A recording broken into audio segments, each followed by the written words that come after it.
see the show and be overwhelmed and traumatized with the content. The fact that Squid Game is based on children's games and uses childlike imagery made the promotion particularly difficult for some parents who were trying to shield their children from watching the in-game massacres. But it wasn't only parents who objected. One survey revealed that a high percentage of marketing industry professionals found the stunts totally inappropriate. They said that the doll should have been somewhere less family-oriented to ensure that nobody could have taken offense. Level 4. Boat Captain's True Intentions. Throughout Squid Game 2, no character was more mysterious and frankly strange than the boat captain, also known as Captain Park. From the beginning, he seemed to be Junho's savior and his best ally, his only chance to find the island. But by the end of the season, it's pretty clear that he's some kind of a traitor, actively working against Junho's mission. However, there's absolutely no indication of why he's sabotaging the mission, but the internet has theories. The most common and most likely answer is that Captain Park was hired by the frontman, In-ho, to protect and distract his brother Junho from finding the island, and potentially getting involved with something far more complicated than he knows. After all, we saw at the end of Squid Game 1 that In-ho was disturbed by the image of his brother, seemingly shaken that Junho would put himself in so much danger to find him. So it would make sense for In-ho to do everything he could to keep his brother away from danger. And Captain Park would be a good way to do that. But another theory suggests that Captain Park is directly linked to the organ harvesting operations associated with the Squid Game, responsible for transporting organs to and from the island, which would explain his familiarity with the area and his willingness to commit murder to protect his secrets. And there's one more complex, unexpected theory suggesting that Captain Park might be a previous Squid Game winner. That idea comes from number 122, which is prominently shown on his boat, and could very easily be his player number from a previous game. Squid Game: The Challenge. After Squid Game 1 became such an undeniable success, Netflix decided to build on it by turning it into a reality show. But from the moment it was announced, Squid Game: The Challenge was controversial. For one thing, the reality show format totally contradicts the themes and message of the original show. Squid Game was designed to be a violent, aggressive commentary and criticism of capitalism and equality in the modern world. It's about down-on-their-luck people humiliating and hurting themselves for the opportunity to make money, and how wealthy business people profit from their misery. Squid Game: The Challenge proves all of that without any social commentary whatsoever. But the concept turned out to be the least worrying part. The production was plagued by accusations of unsafe and inhumane conditions on set, suggesting that the actual game of survival was making the show, not playing the games. According to contestants, the shooting of the red light, green light game was particularly unbearable. They reported grueling conditions, with filming lasting up to 7 to 8 hours in freezing temperatures. Some players claimed to have suffered injuries, including hypothermia and nerve damage. But Netflix and the show's producers denied all allegations, insisting that appropriate safety measures were in place and that claims of serious injury are totally untrue. Any injuries or complaints were edited out of the show entirely, making it seem like a straightforward production for a typical reality show. And just to hammer home the irony even more, some contestants have also accused the production of favoring certain players, particularly those with strong online presences, hoping to take advantage of their fan base to gain more attention to the show. So, the show, based on a scripted series about inequality and exploitation of desperate people, became a reality show that pretty much represents the same stuff, with no irony. Of course, none of this made any difference. Even though the show was full of controversy, it got enough views to convince Netflix to make a second season, proving the VIPs always win. The psychology of Squid Game. While most people think of Squid Game as a physical challenge, it's actually way more of a psychological one.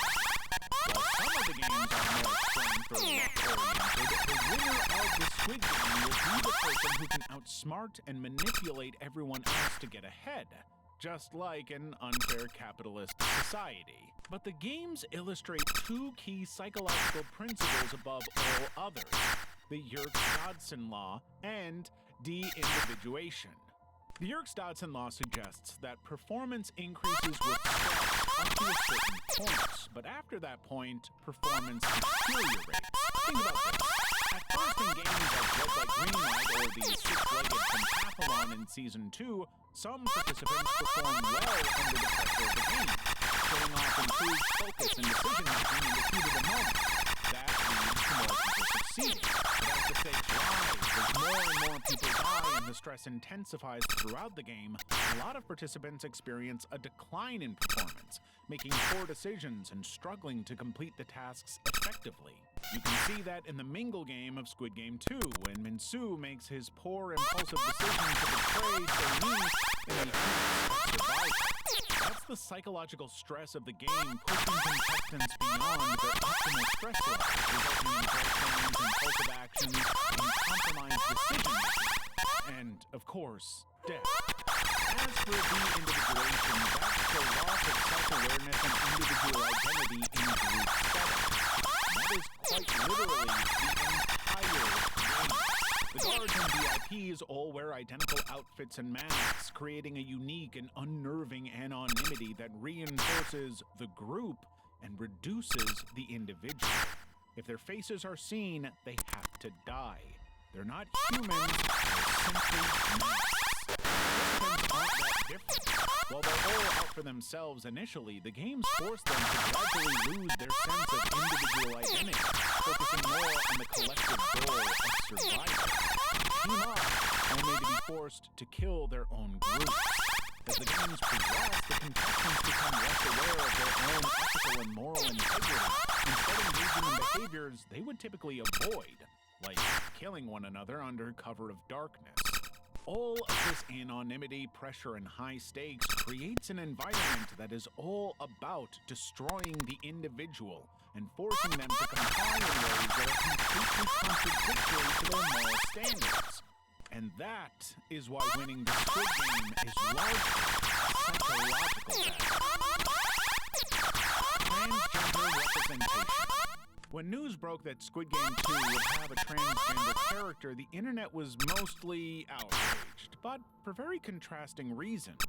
While some critics thought that the show would be pushing a political agenda of some kind, others were upset that the show hadn't cast an actual transgender actress for the role, abandoning true transgender representation. But actually, the reason Park Sung-hoon was cast was not only based on his performance, but practicality.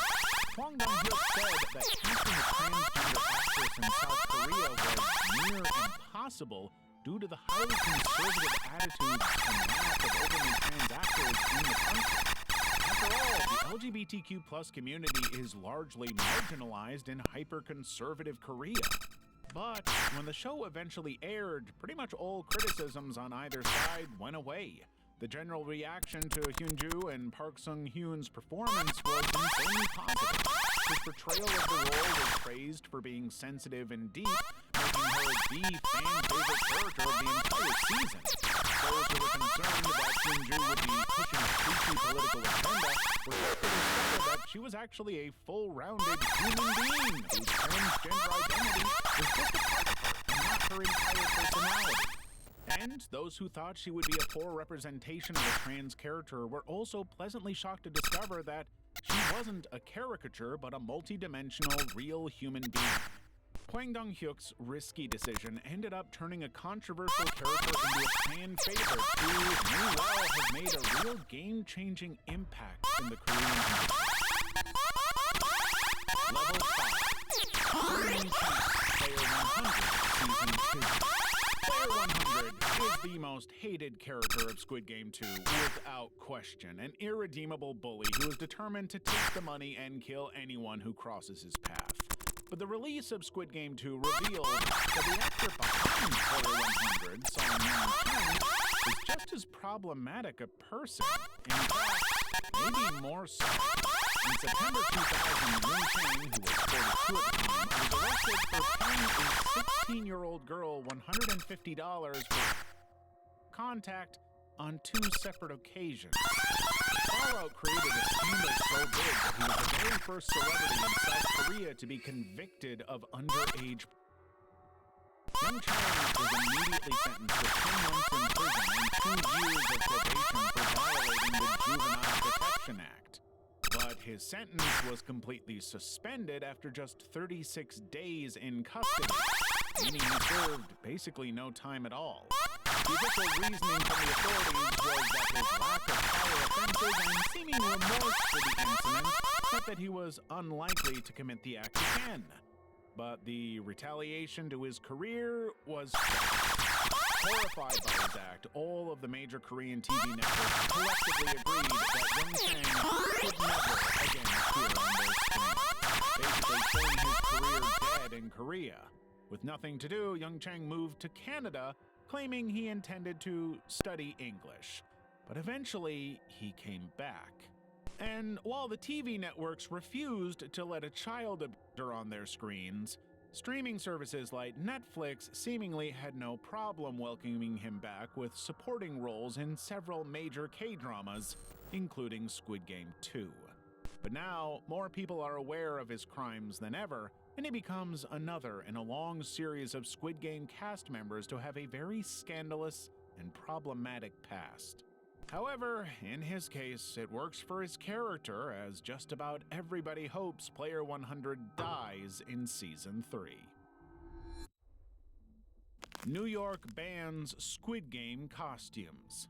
In late October 2021, shortly after the release of Squid Game 1, Halloween parties all over the world were full of pink soldiers. It became such a widespread trend that several elementary schools in New York and Florida had to take action to ban them, claiming that the show's violent content